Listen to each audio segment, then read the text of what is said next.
नमस्कार, आप देख रहे हैं साधना प्लस न्यूज और मैं हूं आपके साथ सान्या। बुलेटिन की शुरुआत करेंगे अहम खबरों के साथ। वीरवार को मंडी के सर्किट हाउस में पत्रकारों से अनौपचारिक बातचीत के दौरान प्रदेश के सीएम जयराम ठाकुर ने कहा कि हिमाचल प्रदेश में आने वाले विधानसभा के चुनावों में आम आदमी पार्टी और कांग्रेस प्रदेश के लोगों को विभिन्न प्रकार की गारंटियां देने में लगी है, लेकिन प्रदेश की जनता इन पार्टियों के प्रलोभन में नहीं आने वाली है। उन्होंने गारंटियां देने के सवाल के जवाब में कहा कि आपका प्रदेश में कोई अस्तित्व नहीं है और कांग्रेस की अपनी गारंटी ही नहीं है, तो ऐसे में प्रदेश की जनता उनकी गारंटियों पर कोई गौर करने वाली नहीं है। प्रदेश के लोगों ना तो विरोधी दलों की बातों को सुन रहे हैं और न ही उनकी किसी बात को मान रहे हैं। उन्होंने उम्मीद जताई है कि हिमाचल प्रदेश में विकास के दम पर आने वाले समय में बीजेपी की सरकार एक बार फिर से प्रदेश में बनेगी।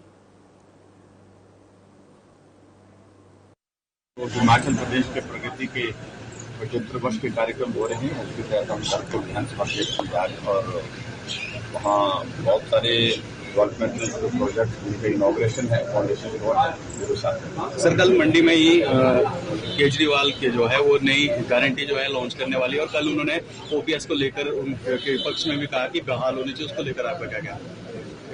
अपने अपने पार्टी की बात सब लोग कहेंगे, अपनी बात वो कह रहे हैं। गारंटी का कोई महत्व नहीं है।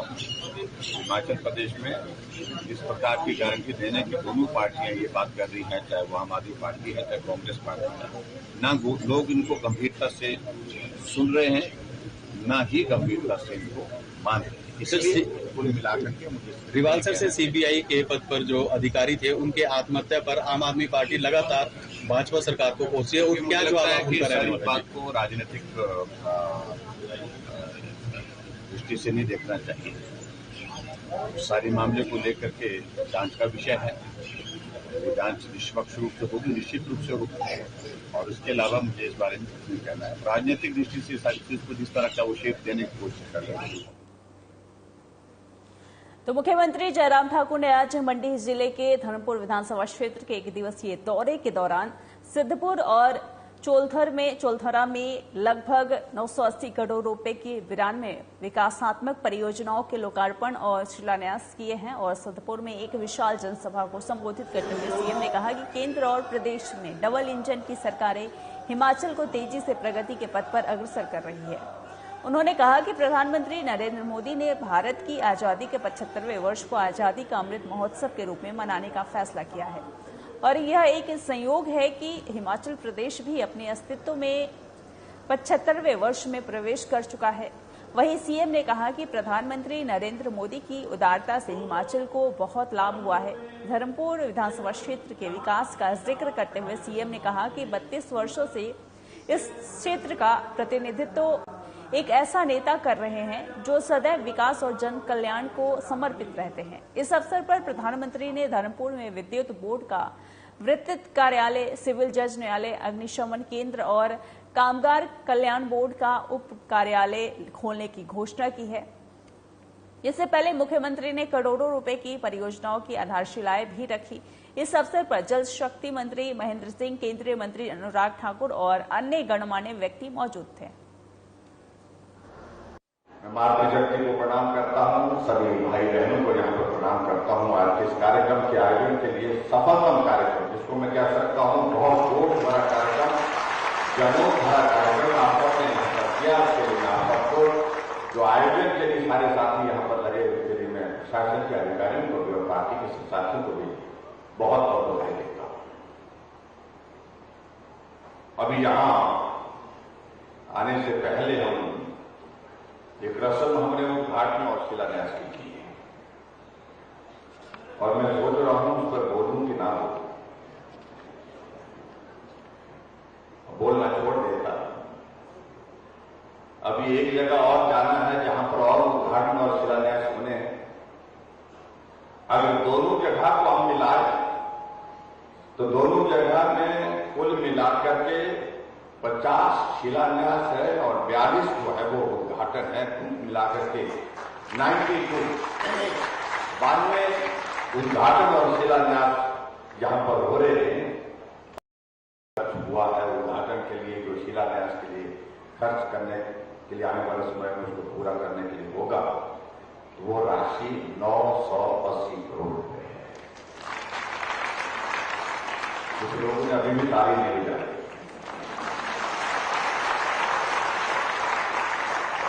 इसलिए नहीं बुझाई क्योंकि 1000 से 20 करोड़ कम रह गए हैं। मैं इसके लिए आप लोगों को बहुत बहुत बधाई देता हूं। आदरणीय अनुराग ठाकुर जी ने केंद्र से किस प्रकार से सहयोग मिल पा रहा है और हिमाचल प्रदेश से किस प्रकार से सहयोग मिल पा रहा है, जिसके कारण ये कार्यक्रम के आयोजन हम इस प्रकार से कर रहे हैं। तो हिमाचल प्रदेश विधानसभा चुनाव से पहले बड़े चेहरों का हिमाचल आना जारी है और चुनाव प्रचार में हिमाचल प्रदेश आने वाली केंद्रीय चेहरों में गृह मंत्री अमित शाह, नितिन गडकरी और स्मृति ईरानी शामिल है। इसी कड़ी में देश के प्रधानमंत्री नरेंद्र मोदी भारतीय जनता युवा मोर्चा के विशाल रैली को संबोधित करने के लिए मंडी में पड्डल मैदान आ रहे हैं और हिमाचल बीजेपी के अध्यक्ष सुरेश कश्यप ने जानकारी देते हुए बताया कि प्रधानमंत्री नरेंद्र मोदी 24 सितंबर को मंडी आएंगे। इसके बाद आगामी दिनों में प्रधानमंत्री नरेंद्र मोदी चंबा और बिलासपुर आएंगे। माननीय प्रधानमंत्री जी 24 सितंबर को मंडी में युवा मोर्चा की एक विशाल रैली को संबोधित करेंगे और उसी को लेकर माननीय प्रधानमंत्री जी का हिमाचल प्रदेश आने का ये कार्यक्रम प्रस्तावित है। इससे पहले भी लगातार पिछले 8.5 वर्ष के कार्यकाल में और पिछले 5 वर्ष में विशेष रूप से माननीय प्रधानमंत्री जी लगातार हिमाचल प्रदेश में उनका आगमन हो रहा है और उनका आशीर्वाद हमको मिल रहा है।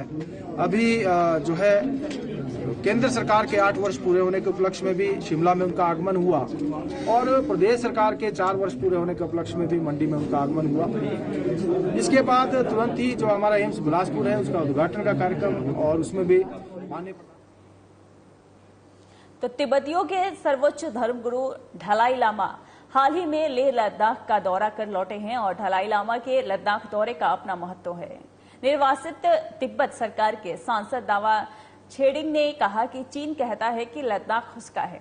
ढलाई लामा 62 साल से भारत के मेहमान हैं और ढलाई लामा को बतौर मेहमान लद्दाख जाने का मौका मिला तो ये तो स्पष्ट है कि लद्दाख भारत का हिस्सा है, ना कि चीन का।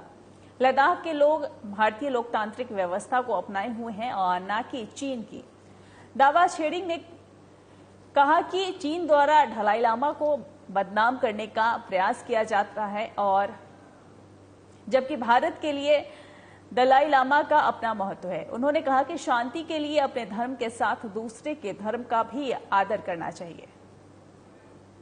दलाई लामा लद्दाख में जाने का बहुत प्रभाव है, खास करके क्योंकि चीन लोग इतना वो है कि व्यवस्था जो कॉलोनिज्म है, तो उनके वजह से वो खुद बोलते हैं कि वो लोग बोलते हैं कि लद्दाख उनका है। तो इसके लिए जो दलाई लामा भारत का मेहमान है, 62 साल से मेहमान है, उस मेहमान को अगर लद्दाख में जाने के तो कुल्लू में प्रेस कॉन्फ्रेंस को संबोधित करते हुए हिमाचल प्रदेश कांग्रेस कमेटी के प्रदेश प्रवक्ता राजीव किमटा ने कहा कि मोदी सरकार ने देश को किसानों से वादा किया था कि साल 2022 में देश के किसान की आय को दोगुना किया जाएगा, लेकिन यहां पर आय दोगुना होना तो दूर, वो लगातार घटती जा रही है। ऐसे में किसानों की आय दोगुनी करने का दावा हवा में साबित हो रहा है। उन्होंने कहा कि देश के किसानों का बागवान, व्यापारियों और आमजन की समस्याओं को लेकर ही कन्याकुमारी से आज से भारत जोड़ो यात्रा शुरू की गई है और इस यात्रा को कांग्रेस के वरिष्ठ नेता राहुल गांधी ने कन्याकुमारी से रवाना कर दिया है। आज कन्याकुमारी से श्री राहुल गांधी जी ने इसको फ्लैग ऑफ कर दिया और तकरीबन 150 दिन तक ये यात्रा चलेगी और ये यात्रा कन्याकुमारी से लेकर कश्मीर तक चलेगी और इस यात्रा में तकरीबन 3500 किलोमीटर जो ये यात्रा कवर की जाएगी और इसमें 118 ऐसे लोग चिन्हित किए गए हैं जो डे 1 से लेकर लास्ट डे तक रहेंगे और साथ ही साथ जिन प्रदेशों से ये गुजरेगी उन प्रदेशों के कांग्रेस पार्टी के वर्कर और कॉमन लोग। तो विधानसभा चुनाव नजदीक आते ही मंडी में राजनीतिक सरगर्मियां तेज होने लगी है। सभी पार्टियां एक दूसरे को घेरने में लगी है। इसी कड़ी में आज कांग्रेस के वरिष्ठ नेता ठाकुर कौल सिंह ने प्रेस कॉन्फ्रेंस की है और इस दौरान उन्होंने कहा कि कांग्रेस एकजुट होकर चुनावों में उतरने के लिए तैयार है और इस बार कांग्रेस सत्ता में वापस लौट रही है। कांग्रेस पार्टी द्वारा इस विधानसभा चुनावों के लिए 10 गारंटियां भी घोषित की है। उन्होंने कहा कि जैसे ही कांग्रेस की सरकार बनती है वैसे इन सबको लागू कर दिया जाएगा। वहीं ओपीएस को लेकर उन्होंने बोला कि कांग्रेस की सरकार बनते ही 10 दिन के भीतर ओपीएस लागू कर दिया जाएगा। वहीं बीजेपी पर जोरदार हमला करते हुए कौल सिंह ने कहा कि जयराम सरकार द्वारा चुनाव प्रचार का सरकारी पैसे को खर्च किया जा रहा है। विधानसभा के हिमाचल प्रदेश में नवंबर के पहले या दूसरे हफ्ते में हम जा रहे हैं। जयराम सरकार जिस तरीके से अपने चुनाव प्रचार के लिए सरकारी पैसों का दुरुपयोग कर रहे हैं, सरकारी मशीनरी का दुरुपयोग कर रहे हैं और जो आजादी के 75 साल का महोत्सव है उसके नाम पे कहते 50 करोड़ का प्रावधान रखा है। तो नालागढ़ शिक्षा खंड के अधीन आने वाले प्राथमिक स्कूल धार के भवन की हालत खस्ता हो गई है और अध्यापक अब मजबूरी में बच्चों की कक्षाएं बरामदे में लगा रहे हैं। अभिभावक भी स्कूल की हालत देखकर बच्चों को स्कूल भेजने से घबरा रहे हैं। इस संबंध में वीरवार को जन कल्याण समिति के पदाधिकारियों ने एसडीएम नालागढ़ महेंद्रपाल के समक्ष मामला उठाते हुए राहत की गुहार लगाई है। आज मैं इसलिए नालागढ़ एसडीएम ऑफिस में आया हूं क्योंकि जो हमारे स्कूल की हालत है बहुत खराब है, नाजुक है, बिल्कुल ही वहाँ पे मतलब रह नहीं सकते सर, बच्चे पढ़ने जी। आज एक प्रतिनिधिमंडल मिला था जो धार के प्राइमरी स्कूल के रेनोवेशन के लिए हमसे फंड की डिमांड की थी।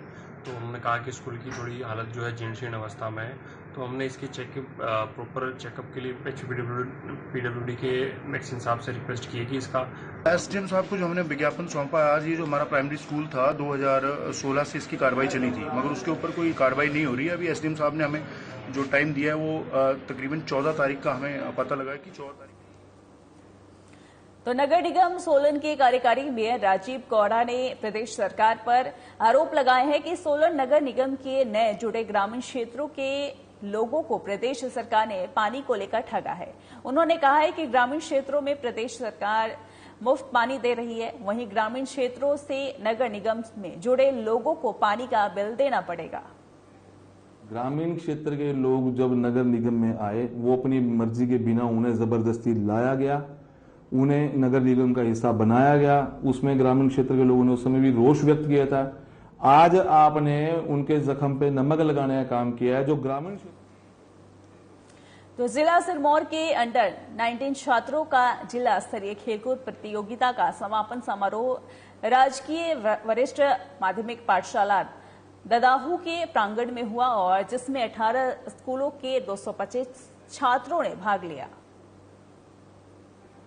सीनियर सेकेंडरी स्कूल ददाहू में जो है 19 वर्ष से नीचे के बच्चों की जो है गर्ल्स के टूर्नामेंट का समापन समारोह था, जिसमें कि मुझे इस 4 दिवसीय खेलकूद प्रतियोगिता जो अंडर 19 की जिसका जो आयोजन जो राजकीय वरिष्ठ माध्यमिक पाठशाला ददाहू हमारी पवित्र स्थली रेणुका मां की।